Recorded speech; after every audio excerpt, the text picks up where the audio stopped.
when we're enamored with a story that seems to be really valid and true as to the reasons why we don't have to tap into our God-given talents and have a great life and a fun life and a real life, when that story works to some degree up to a point, after 20 years, you don't want to let it go very easy.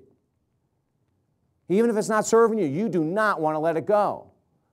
I don't care if we're talking about being raised in horrendous financial situations or a terrible family life or whatever it might be. We want to blame someone and not have to take responsibility for our own growth. It's human nature. It doesn't serve us, but that's what we do with stories. We drag them along with us, these big old anchors, enough to hold back. So what do you want is the question again. Get really clear with it. How will you feel when you accomplish that? Create the passion, and then your world can shift. But without this happening, nothing's going to happen. You know, like, I write books, but I'm going to tell you, the answers that we're talking about are not in a book.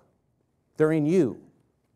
Making the decision that you want a life that's different than the one you have right now in some way. There's nothing that's going to move you to get to this place without you having that thought. I want it different, better, bigger. I want wild success in my life. That's where we have to come from. Do you see this happening? This momentum is rolling. We're rolling towards something or away from something. It's a choice. It's a thought. It's power. It's within you as much as it is within Joe Cerulli or anyone else. It is a choice. And if we don't have right now those things that could really bring a lot of joy and passion in our lives, this is the day to make the choice to start thinking differently, followed by your action. This is the day. This is why you're here. This is why you committed yourself to this time.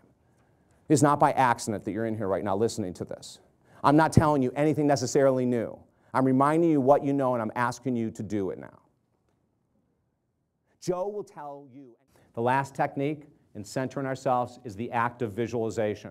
Now, you've heard about this over time. Dr. Dennis Waitley is someone I interviewed multiple times, a well-known motivational speaker. He was one of the first people to bring visualization into the NASA program and then into Olympic athletes. And visualization is something as simple as this. It's using the power of mind to see ourselves in the state that we would like to become. That's it. Visualization is using the power of our mind to see ourselves in the state we would like to become. The body that we want, the money we want, the love we want, the spiritual centeredness we want, whatever it is you want. I'm going to go back to the statement, 60 seconds a day.